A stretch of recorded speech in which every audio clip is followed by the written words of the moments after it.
Assalamualaikum warahmatullahi wabarakatuh. Hai semuanya, kembali lagi di channel Rumpi Dosen. Pada video kali ini, materi yang akan kita bahas yaitu lintasan dan siklus pada graf.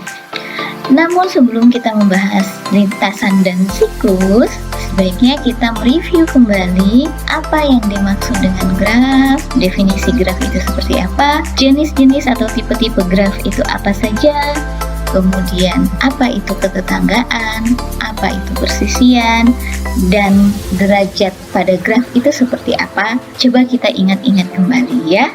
Oke, kita masuk ke materi kita, apa itu lintasan dan siklus. Lintasan atau path di dalam graf itu seperti apa? Jadi, lintasan yang panjangnya N dari simpul awal V0 ke simpul tujuan N di dalam graf G itu adalah barisan berselang-seling simpul-simpul dan sisi-sisi yang berbentuk V0. Kita ingat ini P adalah simbol vertex atau simpul, dan E ini adalah simbol sisi atau edge atau rusuk di dalam graf. Jadi lintasan pada graf yang panjangnya N yang dimulai dari simpul awal ke simpul tujuan ialah barisan berselang-seling simpul-simpul dan sisi-sisi yang berbentuk V0, E1, V1, E2, V2 sampai Vn-1 En Vn. Sedemikian sehingga E1 itu adalah sisi atau rusuk yang menghubungkan V0 dengan V1. Kemudian E2 itu adalah sisi atau edge atau rusuk pada simpul V1 V2 sampai En, yaitu sisi atau rusuk simpul Vn-1 dan Vn adalah sisi-sisi dari graf. Jadi E1, E2 sampai En ini adalah sisi-sisi dari graf, di mana sisi-sisi ini menghubungkan simpul-simpul dengan urutan seperti ini. Kita tinjau graf G1. Lintasan 1, 2, 4, 3 adalah lintasan dengan barisan sisi 1, 2, 2, 4, 4, 3. Sehingga ada yang disebut dengan panjang lintasan. Apa itu panjang lintasan? Panjang lintasan adalah jumlah sisi dalam lintasan tersebut. Lintasan 1, 2, 4, 3 pada graf kita ini memiliki panjang 3 karena jumlah sisinya ada 3, yaitu sisi pada 1, 2, pada 2, 4, dan pada 4, 3. Sampai di sini yang dimaksud lintasan pada graf sudah paham ya? Kita lanjut lagi, apa yang dimaksud dengan siklus atau sirkuit pada graf. Jadi, lintasan yang berawal dan berakhir pada simpul yang sama, inilah yang disebut dengan sirkuit atau siklus. Coba kita tinjau graf G1 kita. Ada lintasan 1, 2, 3, 1, yaitu kalau kita lihat di sini 1, 2, 3, 1. Nah, 1, 2, 3, 1 pada graf G1 ini adalah sebuah sirkuit 1, 2, 3, 1, yaitu lintasan ini berawal dari pada simpul 1 dan berakhir di simpul 1, sehingga lintasan ini disebut dengan sirkuit. Kemudian panjang sirkuit adalah jumlah sisi dari sirkuit 1, 2, 3, 1 pada G1 ini memiliki panjang 3. Kenapa? Karena sisi-sisinya ada 3, yaitu sisi pada 1, 2, sisi pada 2, 3, dan sisi pada 3, 1 dalam sirkuit tersebut. Oke, sampai di sini lintasan dan sirkuit atau siklus pada graf sudah bisa dipahami ya. Selanjutnya ada yang disebut dengan terhubung atau connected. Jadi dua buah simpul V1 dan V2 disebut terhubung jika terdapat lintasan dari V1 ke V2 yang panjang lintasannya mau berapapun, gitu ya. Sehingga G disebut graf terhubung, connected graph, jika untuk setiap pasang simpul V1 dan VJ di dalam himpunan V, di dalam himpunan simpul pada graf, terdapat lintasan dari VI ke VJ. Jika tidak, maka graf disebut graf tak terhubung atau disconnected graph. Contoh, misalnya kita lihat graf di bawah ini ya. Ada dua graf, di mana graf ini terbentuk dari himpunan V, di mana V itu terdiri dari 1, 2, 3, 4, 5, 6, dan 7. Dan himpunan sisinya, ketika kita tinjau simpul 1 dan simpul 7 pada graf ini tidak terdapat lintasan yang menghubungkan antara V1 dan V7, sehingga graf ini tidak dapat disebut dengan graf terhubung, atau graf ini adalah graf tak terhubung. Kenapa? Karena syarat dari graf terhubung adalah untuk setiap pasang simpul VI, kita misalkan tadi VI-nya 1 dan VJ, misalnya kita tadi VJ-nya kita pandang sebagai simpul 7, dalam himpunan V terdapat lintasan dari simpul 1 ke simpul 7. Nah, pada contoh kita ternyata tidak ada lintasan yang menghubungkan antara simpul 1 dan simpul 7, sehingga syarat dari graf terhubung ini tidak terpenuhi. Jadi terdapat sepasang simpul yaitu 1 dan 7, tidak terdapat lintasan yang menghubungkannya. Maka ini disebut dengan graf tak terhubung. Misalkan kita ambil satu sisi yang menghubungkan 3 dan 8 yang membentuk graf seperti ini, maka untuk setiap pasang simpul VI dan VJ terdapat lintasan yang menghubungkan dari VI ke VJ. Contoh misal kita ambil simpul 1 dan simpul 7. Simpul ini memiliki lintasan yaitu 1, 3, 8, 7 atau 1, 2, 3, 8, 7 atau 1, 2, 3, 8, 6, 7 dan seterusnya. Pun misalnya kita ambil lagi sepasang simpul ya, misalnya 2 dan 5 juga bisa terhubung, 2, 3, 8, 6, 5 dan seterusnya. Sehingga untuk setiap pasang simpul VJ dan VI maka terdapat lintasannya, sehingga ini disebut dengan graf terhubung. Sampai di sini paham ya? Kita lanjut lagi, ada yang disebut dengan graf terhubung pada graf berarah. Bagaimana yang dimaksud graf berarah terhubung itu? Graf berarah G dikatakan terhubung jika graf tidak berarahnya terhubung. Jadi misalnya nanti kita pandang graf berarahnya, kita abaikan dulu tanda panahnya sehingga dia menjadi graf tidak berarah. Graf tidak berarah dari G diperoleh dengan menghilangkan arahnya. Jadi graf berarah G dikatakan terhubung jika graf tidak berarahnya terhubung. Ya, paham ya maksudnya yang ini? Kemudian dua simpul U dan V pada graf berarah G disebut terhubung kuat jika terdapat lintasan berarah dari U ke V dan juga lintasan berarah dari V ke U.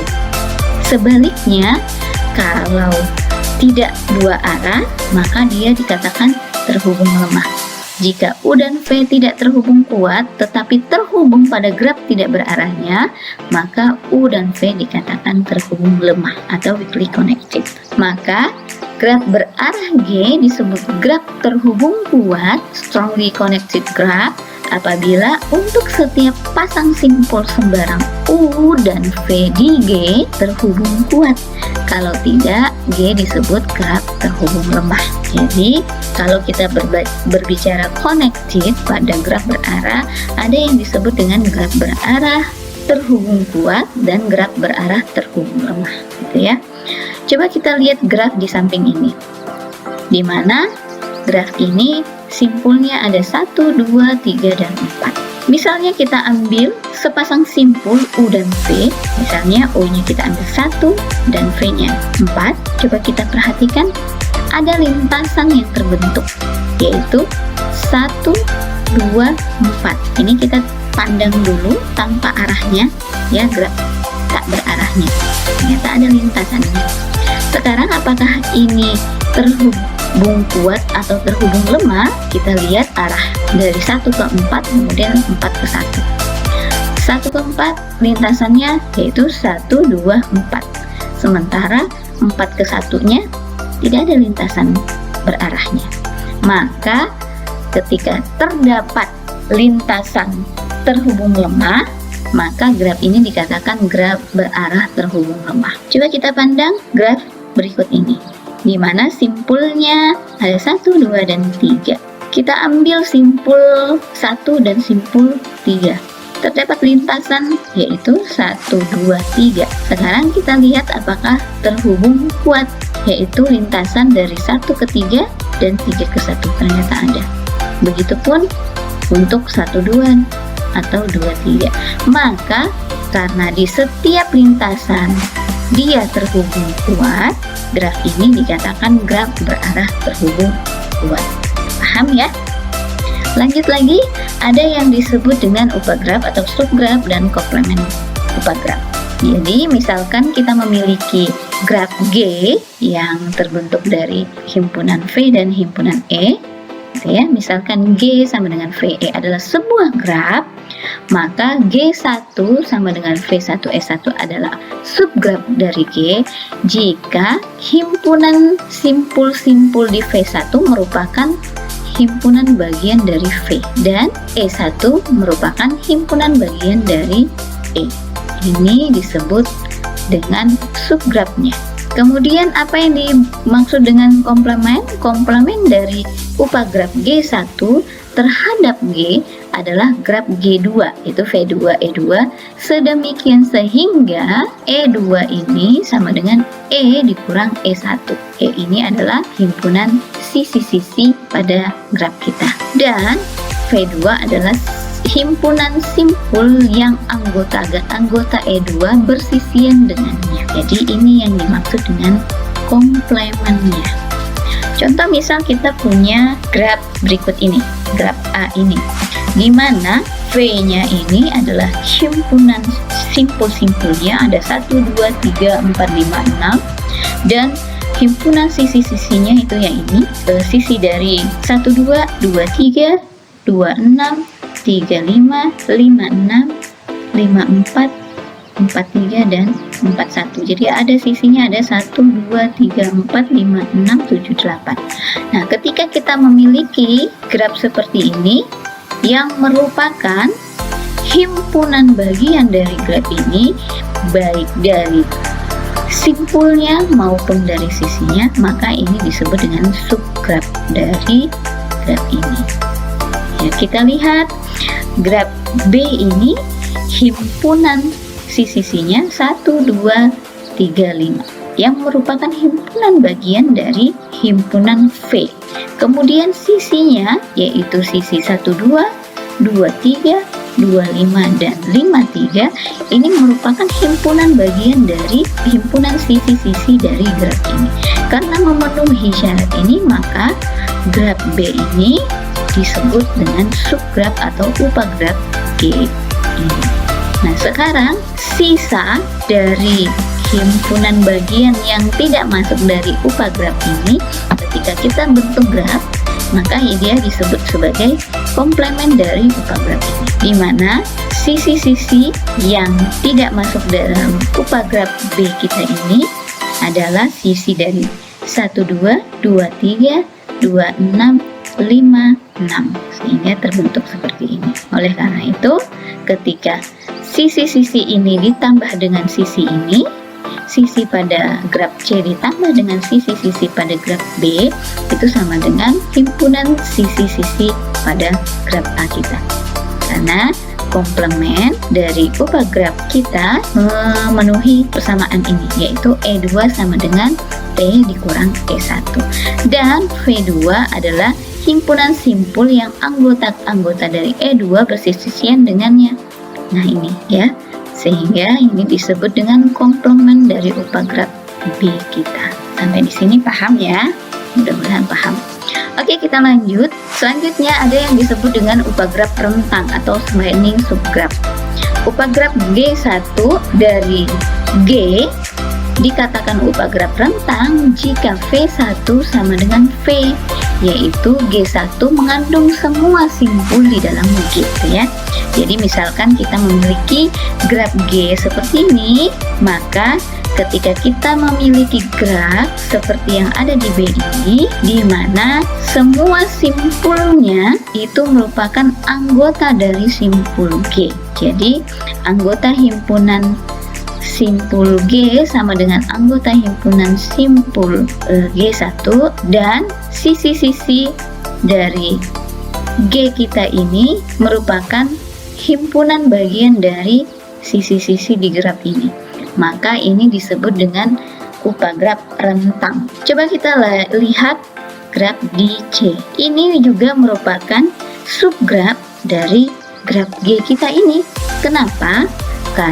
Karena himpunan sisi-sisi dan himpunan simpul-simpul pada graf ini merupakan himpunan bagian dari graf ini, di mana simpulnya yaitu 1, 2, 3 yang merupakan himpunan bagian dari himpunan simpul G, di mana himpunan simpul G tadi anggotanya 1, 2, 3, 4, 5, dan kemudian sisi-sisi yang terdapat di graf C kita ini yaitu sisi pada 1, 2, 2, 3, dan 3, 1 merupakan himpunan bagian dari sisi-sisi pada graf ini. Sehingga graf ini subgraf dari graf G kita ini. Tetapi subgraf G kita ini, graf C kita ini bukan spanning subgraf. Kenapa? Karena simpul-simpulnya tidak mengandung semua simpul yang ada di graf G. Jadi ini graf B kita yang ini merupakan spanning subgraf atau upah graf rentang. Jadi bisa dipahami ya apa yang dimaksud dengan upah graf rentang. Jadi subgraf dari sebuah graf itu belum tentu merupakan upah graf rentang. Selanjutnya ada yang disebut dengan cut set. Cut set dari graf terhubung G adalah himpunan sisi yang bila dibuang dari G menyebabkan G menjadi graf tidak terhubung. Jadi cut set selalu menghasilkan dua buah komponen. Misalkan kita lihat graf berikut ini, yaitu sebut saja graf G dengan himpunan sisi-sisinya adalah 1, 2, 2, 3, 3, 4, 2, 4, 1, 4, 4, 5, dan 5, 6. Dan himpunan simpul-simpulnya 1, 2, 3, 4, 5, 6. 1, 5, 1, 4, 2, 4, 2, 3 ini disebut dengan cut set. Kenapa? Coba kita perhatikan. 1, 5, 1, 4, 2, 4, 2, 3. Pada graf ini untuk himpunan sisi-sisi dari 1, 5, 1, 4, 2, 4, 2, 3, himpunan ini disebut dengan cut set. Jadi perhatikan kembali, yang dimaksud cut set dari sebuah graf adalah himpunan sisi-sisi. Himpunan sisi. Ketika himpunan sisi ini dibuang dari G menyebabkan G tidak terhubung. Nah, himpunan sisi ini yaitu sisi 1, 5, 1, 4, 2, 4, 2, 3 pada graf ini disebut dengan cut set. Kenapa? Ketika sisi 1, 5, 1, 4, 2, 4, dan 2, 3 ini kita buang dari graf ini, membentuk graf seperti ini ya. Ini menyebabkan graf ini menjadi graf tak terhubung. Oleh karena itu, himpunan sisi 1, 5, 1, 4, 2, 4, 2, 3 ini kita sebut sebagai cut set. Pun begitu dengan himpunan sisi 1, 5, 45. Ketika kedua sisi ini dibuang, yaitu 15 dan 45 ini kita buang, menyebabkan ini graf kita ini menjadi graf tak terhubung. Tidak ada lintasan yang menghubungkan simpul 2 dan simpul 6 karena ini hilang.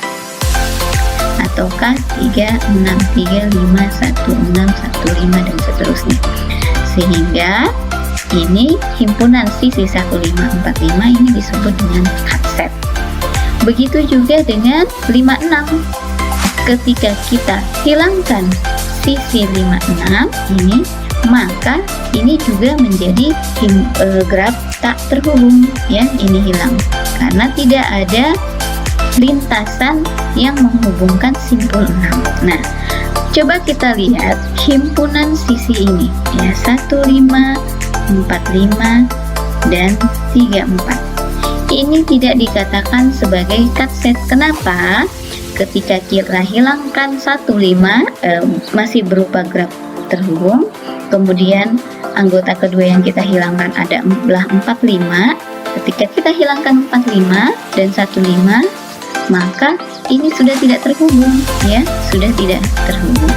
Maka himpunan ini disebut dengan himpunan ini bukan cut set. Karena apa? Terdapat himpunan bagian yang merupakan cut set, ya, merupakan himpunan cut set, yaitu himpunan 1545. Contoh misalnya kita ambil lagi, apakah himpunan sisi dari sisi 21, 15, 56 ini merupakan cut set, yaitu himpunan 12, 15, 56. Apakah ini merupakan cut set? Bukan. Kenapa? Karena ada himpunan bagian dari himpunan tadi itu yang merupakan cut set, yaitu 56. Ketika kita hilangkan 56, sisi dari 56 saja sudah membuat graf kita menjadi graf tak terhubung, sehingga himpunan sisi 21, 15, 56 ini bukan merupakan cut set. Mudah-mudahan sampai di sini paham, ya, yang dimaksud dengan cut set.